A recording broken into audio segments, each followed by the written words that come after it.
Hello and welcome. I'm going to ask you a quick question before we kick off. Can anyone answer for me what are the four most commonly consumed beverages in the world today? Yes, one is tea. Yes, one is soft drink. No, not coffee. No, not milk. Yes, one is water. Of course, we need water. Any more guesses? No, no. Well, it's beer. And today we're here to talk about Triangle Bitter. What is Triangle Bitter? Well, Triangle Bitter is a new Australian domestic beer regarded as a full-strength 5% alcohol bitter. It is described as full-flavoured, low-carb, with an unforgettable aftertaste. It is packaged in a stubby, which can come in a six-pack or a carton. A carton consists of 4 six-packs, or in a keg, which is about 50 litres.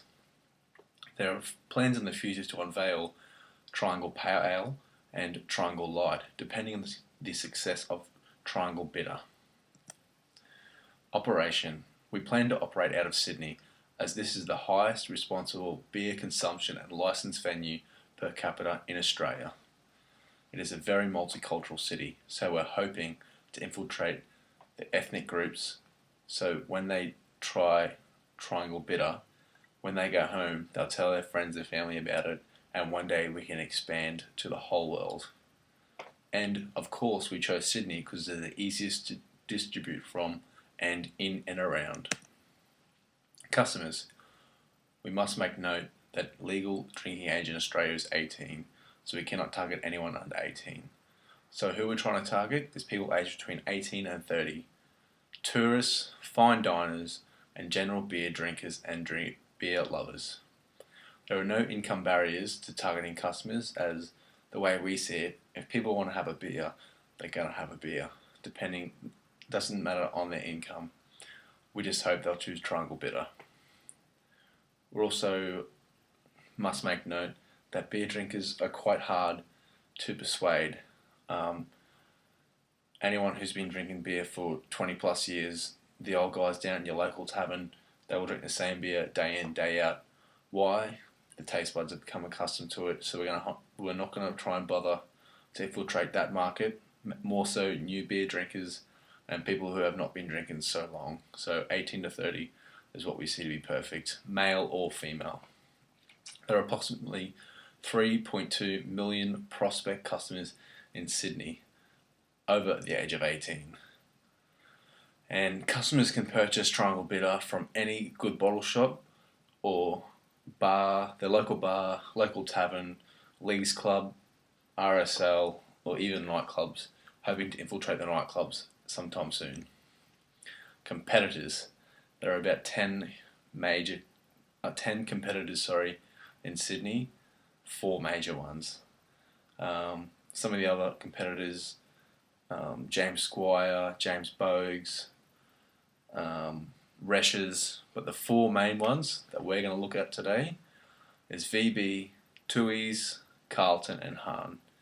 And of those 4, VB own 22% of the market share, Carlton have 20%, Tooheys have 18% from memory, and Hahn have 12%.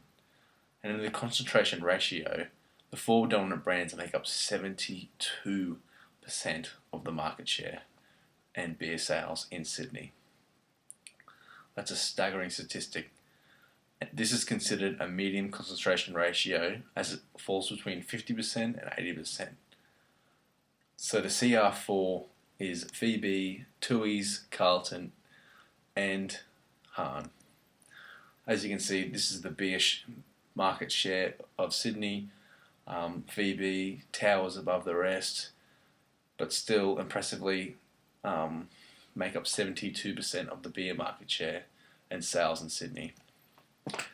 So, barriers to entry and exit. Well, there are only a few exit barriers. There are quite a few entry barriers, which we must discuss. Government legislation. They make it harder for people to produce, sell, distribute alcohol these days. So it's going to be quite financially hard to get through. Capital investment. We need a lot of dollars to lift this product off the ground. Customer loyalty. It's going to be hard to firstly acquire, then retain loyal customers as running a new product. It's going to be hard to infiltrate the market, but we're going to do it. Distribution agreements with freight companies, that's another entry barrier. Intellectual property, recipes, the way we go about distribution, marketing channels, that's all part of intellectual property. And last but not least, our technology, plant and equipment. These things are going to cost us some serious dollars, but are essential to getting entry into the market. Exit barriers, as I said, there's only a few. The investment in our fixed assets, as I just said, like our technology, plant and equipment, it's going to cost a lot of dollars, and by the time, say if we do leave the market, it's going to be very expensive because these are specialized products, so I'm not too sure if anyone is going to want to just buy these randomly. They'll need a certain purpose. Contracts to suppliers and distributors, from memory, this can be quite expensive, as you make a 12-month contract with a freight company and you close with 6 months, you still owe them 6 months worth of contracts, so you're going to have to pay that out, and with that potential redundancy payouts to all your staff, your floor workers, your guys who mix the batches, your sales team, your managers. You're going to have to pay them all out in redundancy, and that can be quite a hefty bill to pay at the end. Hopefully we won't ever need to assess these exit barriers, as hopefully we'll just prosper as time goes on. At present, I'd say it's a high barrier to entry and a low barrier to exit. So it's going to be quite hard to infiltrate, however, quite easy to leave. But hopefully we won't have to leave. Integration is highly integrated, domestic and international brewers. Research and development, we need to research, taste, the food to accompany with Triangle Bitter, any kind of sport association we can promote through and promote the game. Advertising has to be dominant, consistent, innovative. If you've seen any other brewing companies, they've got some very professional ads and they're always consistent, and cooperation is only really with retailers and suppliers. Technology. The four main technology factors of production is capital, land, labour and entrepreneurship. And these are broken up into fixed factors and variable factors, which we'll now talk about. The fixed factors for our technologies is the land, mainly plant, machinery and equipment. On the labour side of things, it's managerial, and fixed factors for entrepreneurship is innovation, risk-taking and social entrepreneur, whereas the variable factors also have land in the way of farms and raw materials, so that must be considered as a variable factor. The capital is investments, grants, loans, human capital, all part of the variable factors. And lastly, labour is a variable factor with the farmers, production staff, distribution and sales. So we now come to our market model.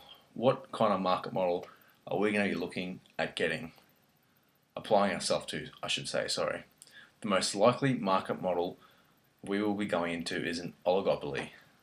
This is many established brands, but only 4 major brands, or a few major brands in most cases, but in this case there's 4. It is a medium market concentration between 50 and 80%, we're sitting at about 72%, and a high barrier to entry, but a low barrier to exit. So as I said before, hard to get in, easy to leave. Hopefully, again, we won't have to leave. How do you define Q? Well, Q can be defined as measuring the litres of beer. And this will be 6-pack will be 2 litres, 8 litres will be a carton, and a keg will be 50 litres. The demand estimations. As you can see from this equation here, Q equals A minus B. This one here, this can be how we estimate our demand. So we need to keep an eye on that to estimate how much to supply a month and so on. There's a few problems with this, however. Data collection. What kind of data are we going to need? Where are we going to find it? How are we going to get it? Uncertain between the relationships. We've said in this case that if beer is too expensive, people will opt for cider. We're not too sure if that's the exact case, but we're just making an estimation and the omitted variables. Cost estimations. We've gone with the marginal costs, average costs, and production function to estimate our costs. Using these equations, we should be able to, on average, work out how much it's going to cost us a month and compare that to our demand, our estimation for demand formula. We should also make note of the opportunity cost, so the loss of other alternatives when one is chosen. The problems with this is market change, uncertainty, and trend shifts. Not too sure what's going to be popular at the time. Just have to go with the flow. Government regulation and policy, they just make it harder and harder. So costs could go up for licenses and stuff. And data collection, again, not easy to collect data. Where, when, how, all those sorts of things. Anyway, that's it from me and Triangle Bitter. Appreciate you listening and can't wait to hear from you, and hopefully you enjoy Triangle Bitter. Thank you.